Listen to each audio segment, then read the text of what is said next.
বানিয়েছিল সে গুগলের স্পেলিং রেখেছিল GOOGL, কিন্তু ডোমেন রেজিস্টার করার সময় হয়ে গেল GOOGL। তাহলে গুগল যে মালিক সে রেখেছে GOOGL।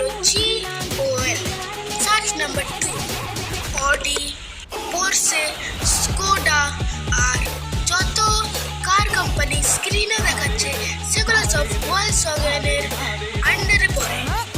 ভলক্সওয়াগন আন্ডারের ফাউন্ডার হলো Adolf Hitler. Fact number 3, HP বানিয়েছিল বিল হিটলার আর ডেভ প্যাকার্ড বানিয়েছিল।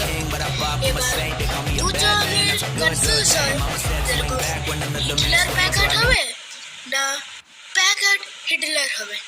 এইটা কনফিউজ হয়, তারা একটা টস করলো, দিয়ে হিউলেট জিতে গেল। তাই জন্য আমরা এখন এইচপিকে জানি হিউলেট প্যাকার্ড। যদি প্যাকার্ড জিতে যেত আমরা জানতাম প্যাকার্ড হিউলেট, মানে এইচপি বাদে PH। এরকম অ্যামেজিং ফ্যাক্ট দেখার জন্য সাবস্ক্রাইব করুন ফ্যাক্ট 18-কে।